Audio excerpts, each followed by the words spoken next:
L'UEFA Champions League, la meilleure des compétitions des clubs au niveau de l'Europe, effectivement, va amorcer l'un de ces derniers virages parce que certainement, à partir de ce mardi 4 mars 2025, débute les huitièmes de finale de cette prestigieuse des compétitions, la Coupe aux grandes oreilles. On va décortiquer le match phare qui est au menu pour cette entame des huitièmes de finale. C'est sans nul doute le match qui oppose tout à l'heure le Real Madrid à l'équipe de l'Atlético Madrid, comme qui dirait un derby de Madrid. Nous sommes en Espagne et pour discuter effectivement autour de cette empoignade entre le Real Madrid et l'Atlético Madrid, je suis avec Josué Bin Kitoko que je vais accueillir sous peu.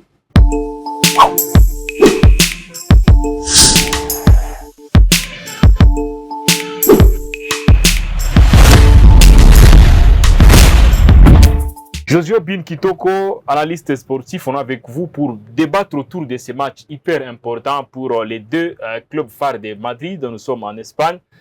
Ces clubs s'affrontent habituellement au niveau de la Liga, le championnat espagnol de football des premières divisions, mais aussi au niveau de la Coupe du Roi et dans d'autres compétitions au niveau de l'Europe. Mais cette fois, le Real Madrid et l'Atlético Madrid vont s'affronter dans le cadre de l'UEFA Champions League. D'abord, comment vous trouvez ce match-là en termes de prestations pour les deux équipes?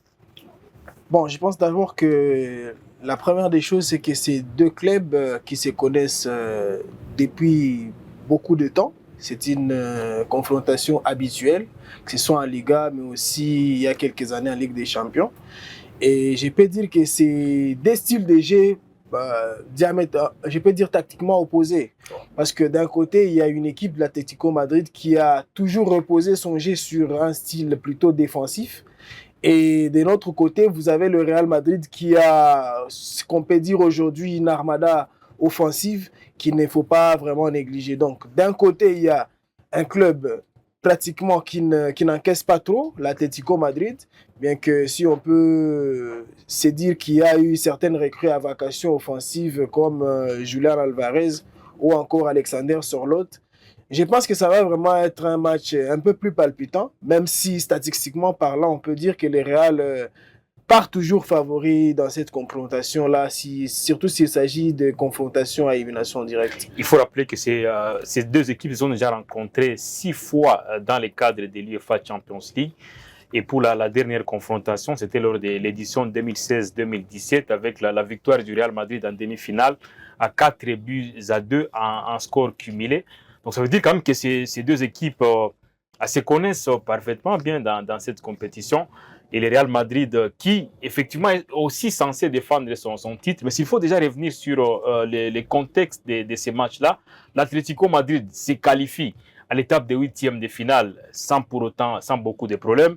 Et effectivement, il faut quand même dire que l'Atlético Madrid a terminé à la 5e position pour le premier tour. Je rappelle quand même que la Ligue des Champions a connu quand même des modifications en termes de format et il y a 81 clubs qui ont été retenus pour le premier tour. L'Atlético Madrid s'est qualifié en occupant la 5e position avec 6 victoires et 2 défaites seulement. Il faut aussi dire que le côté Real Madrid, c'était un peu compliqué, très poussif. Lors du premier tour, il fallait recourir au barrage pour voir le Real Madrid ressusciter avec cette qualification face à Manchester City. Bien évidemment. Donc, il faut quand même dire que c'est d'un côté une équipe de l'Atlético Madrid qui est sur une phase vraiment ascendante et d'un autre côté, c'est le Real Madrid qui semble un peu masqué avec des prestations des fois convaincantes à l'image ou à l'instar du match contre Manchester City. Et de l'autre côté, c'est une équipe du Real Madrid qui peut chuter même face aux équipes surprenantes de cette compétition.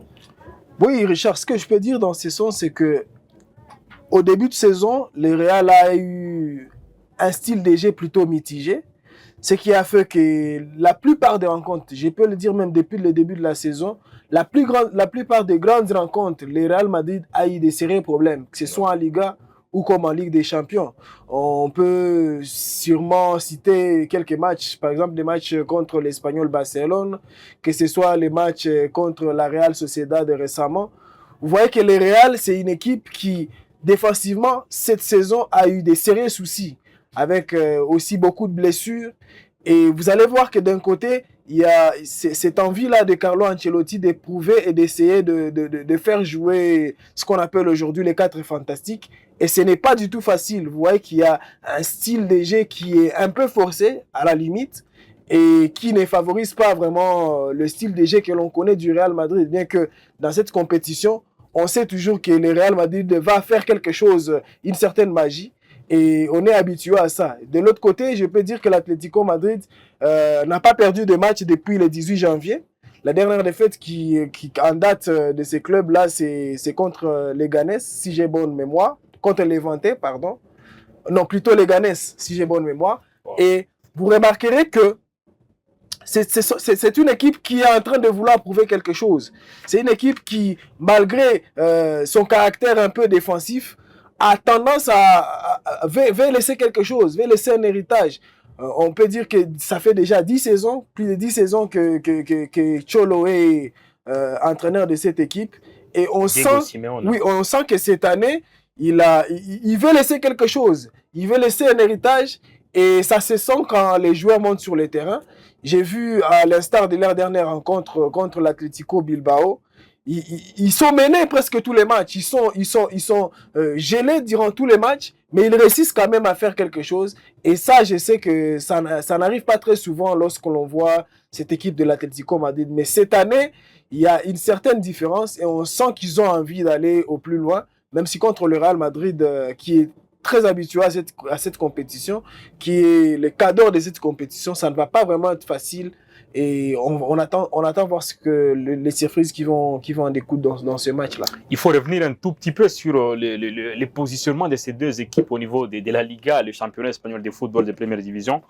Josué Bin-Quito l'a rappelé, l'Atlético Madrid a pu quand même battre, bien que péniblement, cette équipe de l'Athletic Bilbao sur un score étriqué, grâce à Julián Alvarez. On va parler de ces joueurs certainement.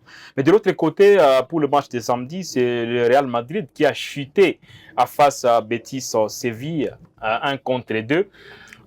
Et aussi, la conséquence est lourde, puisqu'au classement de la Liga, l'Atlético Madrid devance le Real Madrid de 2 points, 56 pour les Colchoneros et 54 exactement pour les Madrilènes.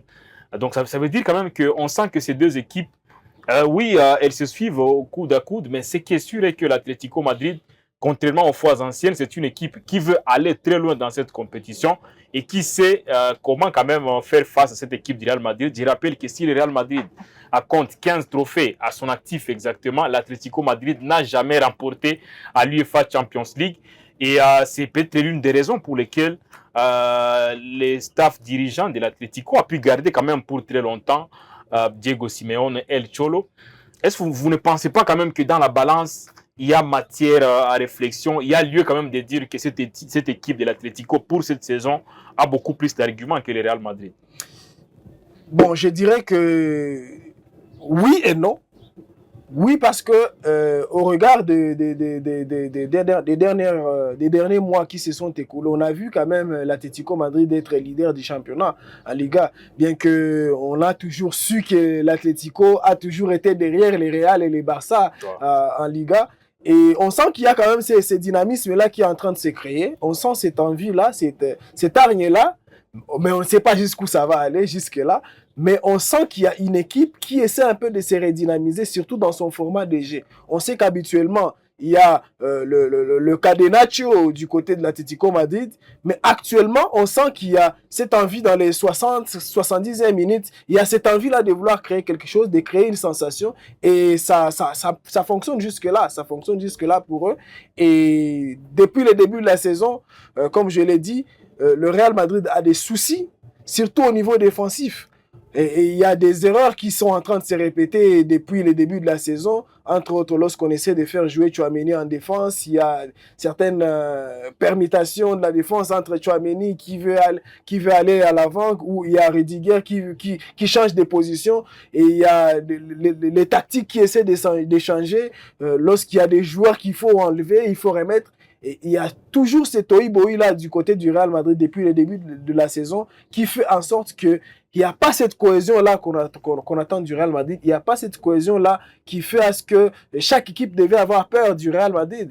Parce qu'on a vu en début de saison Lille battre le Real Madrid. On a vu des petites équipes, entre guillemets, qui essayaient de mettre la pression sur le Real Madrid depuis le début de la saison. Donc, si on peut se fier aussi à l'histoire, comme vous l'avez dit, Richard, l'équipe qui a déjà empêché l'Atlético Madrid de remporter des titres, ce n'est que le Real Madrid. On se rappelle de 2014 en finale, on se rappelle aussi de 2016 en finale de la Ligue des Champions. Donc on sait que c'est une équipe qui a toujours titillé l'Atlético Madrid dans ce sens-là. Mais faut-il dire que cette fois, peut-être ce serait une revanche pour l'équipe de l'Atlético Madrid? On vient quand même de passer en revue cette montée en puissance de l'Atlético Madrid, surtout avec cette petite dose apportée au dispositif tactique de cette équipe de l'Atlético Madrid, parce que aujourd'hui, ce n'est plus seulement les cadenacho. On sent quand même que c'est aussi une équipe de l'Atlético qui se geste dans la bataille et qui marque aussi beaucoup de buts, notamment grâce à Julián Alvarez, mais aussi Antoine Griezmann qui est au meilleur de sa forme, et bien d'autres joueurs qui essaient un peu de pousser cet Atlético vers l'avant. On a vu Atlético battre les équipes par 3-4-0 notamment, ce qui n'était pas fréquent lors des saisons précédentes. Est-ce qu'on peut quand même dire que pour cette saison, on sent quand même qu'il y a une dose beaucoup plus offensive rajoutée sur les blocs défensifs habituels de l'Atlético Madrid? Non, pas seulement une dose offensive, mais on sent qu'il y a un peu de l'expérience dans l'effectif de Diego Simeone cette saison. Il y a des joueurs qui sont passés un peu partout, des joueurs qui ont remporté des trophées par-ci, par-là, qui sont dans son effectif. Et on sent vraiment qu'il y a ces renouveaux-là de cette équipe. Et ça laisse à croire que ça peut toujours créer des sensations, ça peut toujours créer des surprises. Parce que si je me rappelle, les deux dernières confrontations du Real Madrid contre l'Atlético Madrid, c'était des matchs qui se sont soldés sur un score nul. Et c'était vraiment des matchs à tension élevée et qui étaient vraiment insupportables pour le cardiaque. Donc jusque-là, je sais que l'équipe peut toujours créer sensation, mais dans l'encre, dans cette compétition-là, il y a toujours des surprises que le Real Madrid a toujours su créer. Et on attend voir parce que je sais que ce sera un match d'un très haut niveau. Déjà au départ, lorsqu'on voit les deux équipes, et je sens qu'il y a cette envie-là, comme je l'ai dit au départ, de l'Atlético Madrid, qui veut créer quelque chose, qui veut peut-être... je ne sais pas, c'est moi qui le dis, je sens que c'est comme si c'était la dernière saison de Simeone sur les bancs et il veut laisser un certain héritage pour son équipe afin qu'il soit de toutes les façons de plus en plus légendaire pour ce club-là. Et de l'autre côté Real Madrid, quelle serait la clé pour le match de ce mardi, selon vous? Les plus grands péchés pour moi cette saison avec le système de jeu Ancelotti, c'est qu'il essaie de bricoler, hein, si je peux dire ça. Il essaie d'essayer de changer des choses, de changer des systèmes à tout moment. Et ça crée un déséquilibre. Parce que l'équipe, dans une équipe, il faut des habitudes. Il faut certains dynamismes. Il faut connaître les courses des uns et des autres. Et là, je vois qu'il y a un manque de confiance de la part de certains joueurs, de certains jeunes joueurs, à l'instar de Asensio par exemple, qui est aujourd'hui un joueur qu'il faut noter, qui apporte quelque chose au niveau défensif du Real Madrid, mais qui n'a pas encore su, je ne sais pas, gagner la confiance de l'entraîneur. Il y a un peu de doute. Il y a toujours des doutes. Il y a aussi ces côtés-là où il n'y a pas de confiance vis-à-vis des jeunes, comme à l'instar de Hendrick. Moi, j'aimerais qu'à un moment donné, lorsque ça ne marche pas avec les quatre fantastiques, essayer de mettre certains joueurs qui ont cette envie-là d'éprouver, qui ont cette envie-là d'apporter quelque chose. C'est ce qu'Ancelotti a fait notamment samedi, lors du match contre Betis Séville. Il a remplacé Kylian Mbappé, je pense que c'était à la 70e minute de jeu, ce qui était un peu surprenant. Ce qui est sûr, dans l'ensemble, on a vu quand même un Kylian Mbappé qui n'était pas des grands jours. Il a presque bouffé la fin des matchs. Il a quand même osé faire sortir Mbappé pour faire entrer les jeunes Hendrick. Oui, là où si on parle de ces matchs-là, Richard, c'est que vous allez remarquer qu'il y a déjà 3 joueurs au niveau défensif qui ne sont pas au mieux de leur forme. Il y a par exemple Rudiger que vous associez à David Alaba qui viennent tous des blessures et ça c'est déjà un grand péché. Et vous avez un joueur comme Lucas Vasquez qui n'est pas aussi fort défensivement. Donc il faut d'abord pencher son équipe avec un bon corps défensif pour essayer de mettre un joueur comme Lucas Vasquez parce que lui, il a toujours cette envie-là de se projeter vers l'avant. Et lorsque vous n'avez pas des centraux qui maîtrisent, qui sont au mieux de leur forme, il y a toujours des problèmes comme Isco a si bien trouvé des failles au milieu de terrain du Real Madrid et créé des occasions pour son équipe durant le match de Real Betis. Moi, je pense que il faut se fier aussi aux jeunes. Et c'est ce qui manque souvent au Real. Il faut leur accorder une certaine confiance. Je me rappelle du match, par exemple, de Real City, où Mbappé a déjà marqué un triplé. Pourquoi ne pas faire gratiller directement une quinzaine de minutes à un joueur comme Hendrick ou gratiller des minutes à des joueurs qui sont censés être l'avenir de cette équipe-là. Donc, moi, je pense que là, il faut vraiment mettre un accent sur cela du côté du Real Madrid. Et côté Real Madrid, il faut quand même dire que pour le match de ce mardi, l'équipe du Real quand même va bénéficier du soutien de son public. Le match va se disputer effectivement au Santiago Bernabéu. Est-ce qu'on peut dire quand même que ce sera quelque chose de plus pour l'équipe du Real Madrid? Bon, ce que j'apprécie aussi avec ce nouveau format, c'est que plus vous êtes devant, plus vous avez l'avantage de jouer à domicile au match retour. Et on sait que dans ces registres-là, le Real Madrid a toujours eu un certain avantage parce qu'il a toujours été leader de ses groupes. Mais malheureusement pour cette fois, Bernabéu et Vicente Calderón ne sont pas aussi loin que ça. Ce qui veut dire que des fois, vous allez voir du 50-50 dans les stades, bien que ce ne sera pas toujours du 50-50, ce sera toujours du 60, une certaine chose de surplus. Mais aussi, jouer un match à domicile à l'aller, c'est pas aussi facile parce qu'au retour, on sait que dans les Vicente Calderón, tous les coups sont permis. Ouais. C'est un public qui est toujours qui est toujours prêt à tout faire pour voir son équipe l'emporter, à l'instar du match aller que nous avons vu où l'arbitre a dû stopper le match pendant une vingtaine de minutes. C'est chaud là-bas. Ouais. Parce que c'est vraiment chaud. C'est vraiment chaud. Il y avait eu des cris racistes, il y avait eu des projectiles. Et donc, ça ne sera pas vraiment un match facile. Donc, ça veut dire que si le Real veut aller loin dans cette compétition, il faut à tout prix, arracher déjà à se mettre dans des bonnes dispositions à partir du match de ce mardi. Tout à fait. C'est par là que je voulais chuter, en tout cas, parce que le Real doit vraiment se mettre dans une vraie position pour espérer peut-être au retour faire un nul ou essayer de l'emporter par la plus petite des marques. Parce que ça ne va pas vraiment être facile. J'ai regardé les parcours de l'Atlético Madrid ces derniers mois et je sens qu'il y a une certaine envie de se projeter vers l'avant. Ah, déjà, certainement, le Real semble être un peu en difficulté en championnat parce que dans cette course contre la montre, l'échec n'est pas permis. Moi, au vu de ce qu'il s'est passé face au Real Betis, on se rend quand même compte, Real Betis sert à Cédric Bakambu, à l'international congolais, on sent quand même que le Real a un tout petit peu perdu les pédales et il faudrait se relancer parce qu'aujourd'hui, quand même, on sent que le Real est sur 2 tableaux principaux. Il faut déjà conserver la Ligue des Champions, les trophées aux grandes oreilles. Il faut aussi aller chercher la Liga au niveau de l'Espagne, même si là, ce sera un peu compliqué avec la défaite concédée face au Real Betis.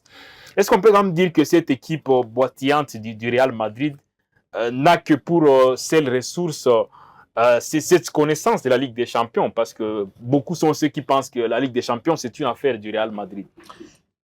De base, ce que j'ai dit, c'est que c'est pas le meilleur Real cette saison. C'est pas le meilleur Real, mais qui est toujours dans de bonnes conditions jusqu'à présent. Et ils sont pas très détachés en Liga. Ils sont en 8e de finale de la Ligue des Champions. Donc, on peut dire que si ils arrivaient à corriger ces erreurs-là des débuts de saison, même si en milieu de saison, ce n'est pas toujours aussi facile de corriger les erreurs. Mais s'ils y parvenaient, en tout cas, ça va être compliqué de battre le Real Madrid. Parce que ce n'est pas le meilleur Real Madrid que nous sommes en train de voir. C'est un Real boitillant, comme vous venez de le dire, si j'essaie d'employer vos termes. Donc, si c'est un Real boitillant, mais qui est au top en championnat et qui est en train d'aller vers l'avant en Ligue des Champions, alors s'ils arrivaient à corriger les erreurs, ça va être compliqué de les arracher. Et peut-être pour terminer, on va s'apaisantir un tout petit peu sur un joueur, Kylian Mbappé. Kylian Mbappé, certainement, de Monaco au Paris Saint-Germain. Il était toujours en quête d'un trophée de Ligue des Champions. Est-ce qu'on peut dire que c'est les joueurs les plus attendus? Parce que, certainement, aujourd'hui, quand même, c'est peut-être lui qui porte cette équipe du Real Madrid, contre toute attente d'ailleurs. Et le Français est aussi en train de chercher son premier couronnement au niveau de la Ligue des Champions de l'UEFA. Peut-on dire que c'est lui qui pourrait être le facteur X côté Real pour ces matchs-là, comme il a été face à Manchester City? Vous savez, déjà, au début de la saison, ça a été un peu compliqué pour lui avec l'adaptation au Real Madrid. Trop critiqué. Hein. Il a été trop critiqué. Et bon, je pense que c'est l'étoffe d'une star, parce que toutes les stars, on ne parle pas que de Kylian Mbappé, toutes les stars ont été critiquées tout au long de leur carrière. Et donc, on attend de lui toujours plus. On attend de lui qu'il change de situation, qu'il crée des occasions, qu'il marque des buts. Et c'est ce qu'on a vu durant les derniers mois. On sent qu'il y a un garçon qui veut prouver, qui veut apporter quelque chose de plus pour son équipe. Au regard d'un Vinicius aujourd'hui qui est en train de se chercher, qui est en train d'être, je peux dire, recréé. Parce que Vinicius, on l'a vu durant les premiers mois de la saison où il était en train de se battre contre ses propres démons. Et un peu sonné après avoir quand même raté les ballons d'or. Après avoir raté les ballons d'or, après tous ces cris racistes, après tout ce qu'il y a, toutes les provocations qu'il y a autour de la question. Donc, je peux dire qu'aujourd'hui, on a un Kylian Mbappé qui est en train vraiment de porter le Real Madrid. Lorsqu'on voit aussi la dernière prestation en Ligue des Champions contre Manchester City, on sent qu'il y a un garçon qui veut aller de l'avant, qui veut prouver. Mais il serait également mis sous pression parce qu'il n'a jamais remporté de Ligue des Champions, il n'a jamais remporté de Ballon d'Or. Et pour lui, quand même, pour y aller, tout peut-être en grande partie passe par l'UEFA Champions League. Est-ce qu'on ne peut pas dire que lui, déjà personnellement, il a cet ascenseur émotionnel, il y a également une certaine pression qui est exercée sur lui parce que c'est tout à fait naturel. Il doit marquer des buts, il doit également faire gagner son équipe pour espérer aller de l'avant. Pourtant, en face, c'est l'Atlético Madrid avec ses blocs défensifs, avec tout ce qui est reconnu pour l'équipe de l'Atlético Madrid. Ça s'annonce âpre pour Kylian. Oui, il y a ces côtés d'émulation que je peux dire, parce que dans le collectif actuel du Real Madrid, presque tout le monde a déjà remporté la Ligue des Champions. Il ne reste que lui. Et les jeunes Asensio, il n'y a que deux. Oui, bon, je peux dire qu'il est dans l'effectif qu'il faut pour remporter une Ligue des Champions. Il est dans le collectif qu'il faut pour remporter une Ligue des Champions. Et je pense que la pression est tout à fait normale. Cette émulation est tout à fait normale parce que je peux dire que c'est le seul trophée qui lui reste. Il a déjà remporté presque tous les trophées collectifs qu'il a déjà su compétir. Donc, moi, je pense qu'il va savoir comment se positionner. La pression, elle est là. C'est une grande star. Il est dans une grande équipe et tous les yeux sont braqués sur lui. Mais il doit se remettre en question.